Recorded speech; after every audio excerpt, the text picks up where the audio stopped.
in Dad's shed this time. This steel we got on the ground here is going to turn into a stand, an engine stand for what we just removed out of the 25 in the last episode. We just want it to be nice and stable so we can work on it without worrying about, you know, sitting on blocks of wood at the moment. So if we could make it a bit more stable, that would be heaps better. We've also, the pacemakers here in Dad's shed as well. So hopefully if we get the float sorted on this carby, maybe we can put it together and get it running tonight. We'll see how we go. But yeah, the main idea tonight is to get started on making this stand so we can you know, work on the 25 engine. All right, let's get to it. This is the float for the carby on the pacemaker. As you can see, we've been trying to solder it, but without getting too thick and having a lot of trouble getting it to seal. It's been repaired before, several times, I would say. We're getting it pretty close to right. We've ended up giving in and coating it in nail polish, as this was something that was suggested to us. It's now all dry and whatnot, and we are going to put some hot water in this bowl and then submerge the float, and hopefully no bubbles come up. That is the plan, at least. So here it is. And I see bubbles. That's not what we wanted to see. Sunny. It's bubbles on this side. Two little spots, right? Take it out. Right there. Let it go. All right, well, we'll have another attempt. Here is the beginnings of the frame to hold up the engine on 25. So what we're going to do, we've got two of these. One's over there. And we need to pick up the bolt holes. This is the front.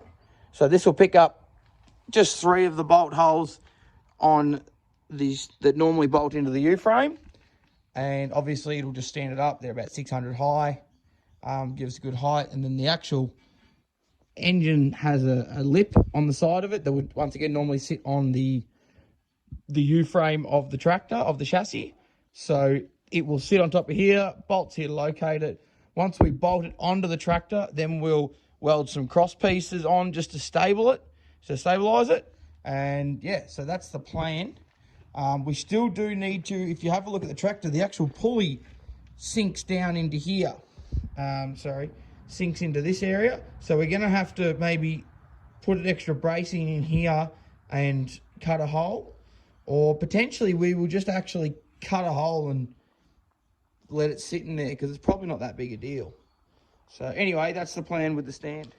Take 2 on the float. We've put some more nail polish on and we've waited for it to dry. So let's see if we see any bubbles.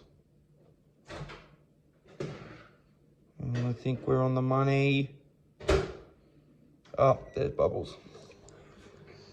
It wasn't bubbles, we pressurised it and fucked it. This is now that piece that was standing up before.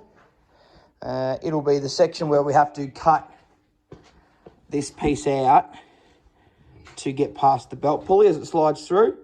So what we've done, we just add some bracing. We were going to put a whole nother leg in and stuff, and then we realised it actually isn't that necessary. So what we wanted to do was just add a bit of bracing so that it was sort of stiffer. So when we remove that bit there, it will slide down over the pulley easily, and then we can bolt it all on, and that way we can put the engine in and out without any dramas. So yeah, I guess we've got to go check if it fits, and then the next thing we'll be doing is bolting it all together. Back in my shed now. Here is the engine stand, or half the engine stand. The other one's on the other side. Hope this demonstrates a bit better on how it's going to work. As you're saying, with this pulley in the way, we're going to remove this section so that this top edge can sit under here the whole way along and support the engine. So it'll get it another couple 100 off the ground for us, and it'll make it much easier to work on. It should still be at a manageable height for pulling pistons and stuff and working up the top, but also we'll be able to get underneath and safely get underneath and access, you know, the bottom end and just inspect everything and clean it. So that's the stand made. I would bolt it on now, but the little one's asleep and I need to cut this out with the grinder, and I really don't feel like waking her up. So yeah, this is what it's going to look like. All right, that's another quick video. Obviously, mostly we made the stand for the engine tonight, which we're really happy with. I'll get it fitted a bit later. Next time you see it, we'll probably mount it all up.